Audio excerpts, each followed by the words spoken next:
Hello dear student, welcome to my YouTube channel. तो आज हम लोग देखने जा रहे हैं क्लास 9 का सामाजिक विज्ञान का सब्जेक्टिव के प्रश्नों को देखेंगे। और इससे पहले हम लोग ऑब्जेक्टिव देख चुके हैं। अगर आप अभी तक नहीं देखे हैं तो उसका लिंक आपको हमारे डिस्क्रिप्शन पर दिया गया है, वहां से जाकर के आप उसको देख लीजिए। तभी तो आप 40 में 40 ऑब्जेक्टिव भी बना के आएंगे और सब्जेक्टिव भी 40 में 40 नंबर का लिख के आएंगे और गर्दा मचा देंगे।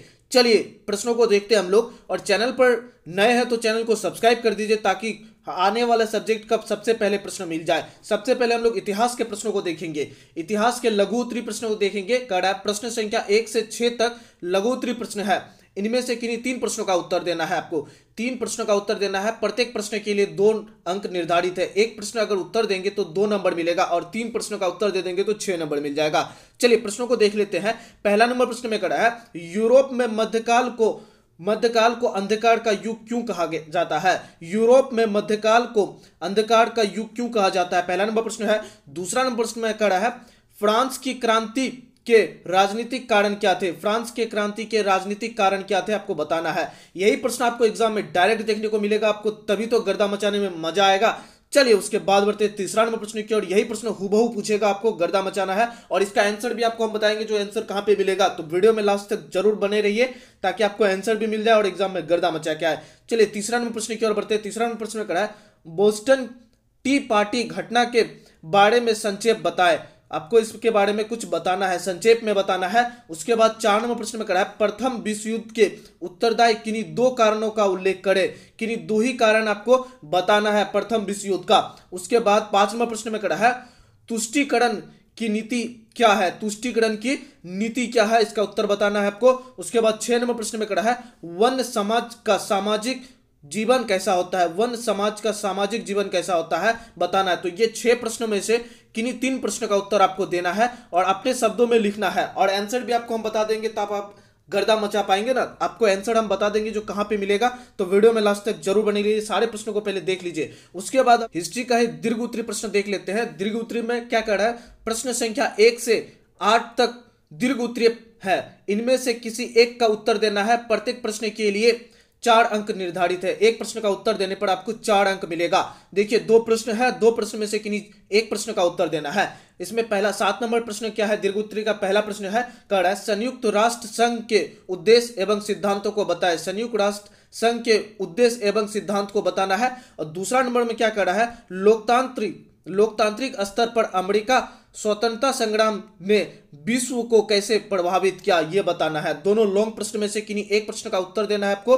और इसका प्रश्न का उत्तर भी आपको हम करवाएंगे। आपको हमारे टेलीग्राम पर ज्वाइन होना होगा जिसके लिए, और टेलीग्राम का लिंक आपको हमारा डिस्क्रिप्शन पर दिया गया, वहां से आप होकर ज्वाइन हो जाइए और इसका आंसर आप लोग बिल्कुल फ्री में लेके जाइए, गर्दा मचा के आइए। चलिए उसके बाद बढ़ते हम लोग इकोनॉमिक्स के प्रश्नों को देख लेते हैं। इकोनॉमिक का प्रश्न क्या क्या पूछेगा, देखिए प्रश्न संख्या 15 से लेकर 18 तक लघु उत्तरीय प्रश्न है। इनमें से किन्हीं 2 प्रश्नों का उत्तर देना है। प्रत्येक प्रश्न के लिए 2 अंक निर्धारित है। 2 अंक निर्धारित है। एक ही किन्हीं 2 प्रश्नों का 2 प्रश्न देना है। 4 प्रश्न आपसे पूछ रहा है, 4 में से किन्हीं 2 प्रश्न का उत्तर देना है। पहला है क्या, बहुफसल खेती क्या है। उसके बाद अब दूसरा में है, भूमि तथा पूंजी में अंतर बताए। भूमि तथा पूंजी में अंतर क्या होता है वो बताना है। उसके बाद है, मानव संसाधन में निवेश की आवश्यकता क्यों पड़ती है। मानव संसाधन में निवेश की आवश्यकता क्यों पड़ती है, इसके बारे में बताना है। उसके बाद 18 नंबर में, गरीबी रेखा से आप क्या समझते हैं। गरीबी रेखा से आप क्या समझते हैं। तो ये 4 प्रश्नों में से किन्हीं 2 प्रश्नों का उत्तर देना है, तभी तो आप गर्दा मचाएंगे। और 2 प्रश्नों का उत्तर आपको हमारे टेलीग्राम पर मिलेगा, तो बिल्कुल टेलीग्राम पर जुड़ना ना भूलें। चलिए इसका हम लोग इकोनॉमिक्स का लघु उत्तरीय प्रश्न के बाद दीर्घ उत्तरीय प्रश्न देख लेते हैं। दीर्घ उत्तरीय प्रश्न में से किन्हीं एक प्रश्न का उत्तर देना है। 2 प्रश्न दिया गया है, किन्हीं एक प्रश्न का उत्तर देना है और एक प्रश्न का उत्तर देने पर आपको 4 नंबर मिल जाएगा। बिल्कुल देख लीजिए आप लोग। प्रश्न क्या है, उत्पादन को परिभाषित करते हुए उसके 5 संसाधनों का व्याख्या करें। उत्पादन को परिभाषित करते हुए उनके 5 संसाधनों का व्याख्या करना है। और 20 नंबर प्रश्न में है, बिहार में गरीबी के कारण का व्याख्या करना है। तो 2 प्रश्न में से किन्हीं एक प्रश्न का उत्तर देना है, तभी आपको 4 नंबर मिल जाएगा। और यह प्रश्न का उत्तर आपको हमारे टेलीग्राम पर मिल जाएगा, तो बिल्कुल टेलीग्राम पर जुड़ना ना भूलें। चलिए उसके बाद बढ़ते हम लोग भूगोल की प्रश्नों को देख लेते हैं। खादड़ एवं बांगड़ से आप क्या समझते हैं। पहला नंबर प्रश्न में क्या है, इसमें भी आपको किन्हीं 3 प्रश्न का उत्तर देना है। 6 प्रश्न आपका दिया हुआ रहेगा, 6 प्रश्न में से किन्हीं 3 प्रश्न का उत्तर देना है आपको। पहला प्रश्न क्या है, खादड़ और बांगड़ से आप क्या समझते हैं, इसके बारे में बताना है। उसके बाद दूसरा नंबर प्रश्न में क्या है, कोसी नदी को बिहार का शोक क्यों कहा जाता है, इसके बारे में भी लिखना है आपको। कोसी नदी को बिहार का शोक नदी क्यों कहा जाता है, आपको बताना है। उसके बाद इसी में प्रश्न क्या है, फेरल का नियम क्या है, फेरल का नियम क्या है। 23 नंबर प्रश्न में कड़ा है, फेरल का नियम क्या है। 24 नंबर प्रश्न में कड़ा है, भारतीय मॉनसून की 2 विशेषता का उल्लेख करना है। भारतीय मॉनसून की 2 विशेषता का उल्लेख करना है। उसके बाद 25 नंबर प्रश्न में कड़ा है, बिहार में किस प्रकार की प्राकृतिक वनस्पति पाई जाती है। बिहार में किस प्रकार की प्राकृतिक वनस्पति पाई जाती है। तो ये 6 प्रश्न में से किन्हीं 3 प्रश्न का उत्तर देना है और आपको 6 नंबर मिल जाएगा। बिल्कुल आपको हम आंसर करवाएंगे, तो टेलीग्राम पर ज्वाइन हो जाइए, वहीं से आपको हम आंसर दे देंगे, क्योंकि यहाँ पे आंसर करवाना बहुत टाइम लग जाएगा आपको, और छाप के भी तो आना है। बिल्कुल आप कॉपी में उतार लीजिएगा, आपको हम वहाँ पे दे देंगे। और 10th का तैयारी भी बिल्कुल हम गर्दा तरीके से करवा देंगे आपको। एग्जाम से पहले बहुत अच्छा से तैयारी करवा देंगे, और पीडीएफ भी आपको हम डेली का पीडीएफ देंगे, तो गर्दा मचाने में मैट्रिक में मजा आ जाएगा। चलिए हम लोग भूगोल का दीर्घ उत्तरीय प्रश्न देख लेते हैं। दीर्घ उत्तरीय प्रश्न में पहला प्रश्न क्या है, जलवायु को प्रभावित करने वाले कारकों का उल्लेख करें। जलवायु को प्रभावित करने वाले कारकों का उल्लेख करना है आपको। उसके बाद लॉन्ग क्वेश्चन में दूसरा प्रश्न क्या है, भारतीय अर्थव्यवस्था में नदियों के महत्व पर प्रकाश डाले। भारतीय अर्थव्यवस्था में नदियों के महत्व का प्रकाश डाले।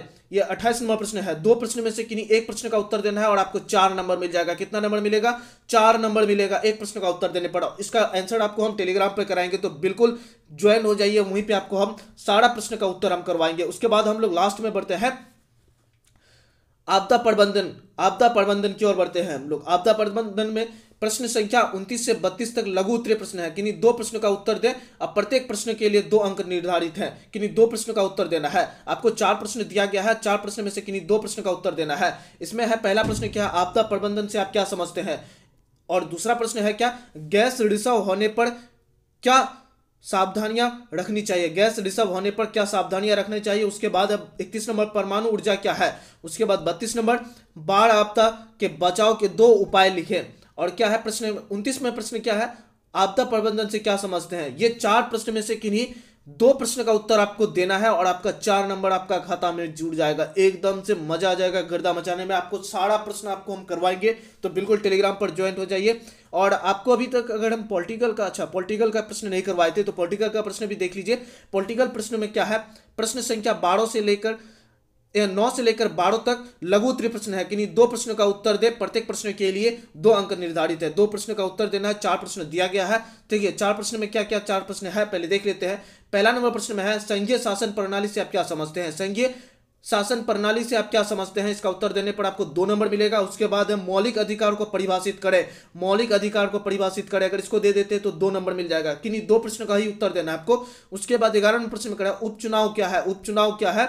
उसके बाद 12 नंबर प्रश्न में है, लोकतंत्र को परिभाषित करें। लोकतंत्र को परिभाषित करें। 4 में से किन्हीं 2 प्रश्नों का उत्तर देना है और आपका 4 नंबर आपके ही खाते में जाएगा। बिल्कुल गर्दा मचाने में, तभी तो 40 में 40 आएगा। चलिए उसके बाद इसका हम लोग दीर्घ उत्तरीय प्रश्न देख लेते हैं। दीर्घ उत्तरीय प्रश्न में क्या कर रहा है, प्रश्न संख्या 13 से लेकर 14 तक दीर्घ उत्तरीय प्रश्न है। किन्हीं 1 प्रश्न का उत्तर देना है।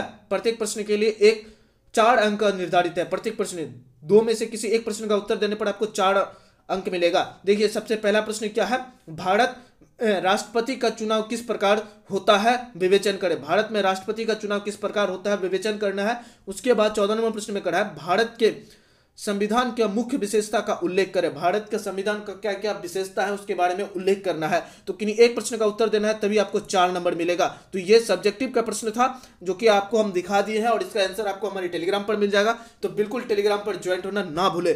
फिर मिलते हैं नेक्स्ट सब्जेक्ट लेकर के, तब तक के लिए इतना ही। जय हिंद।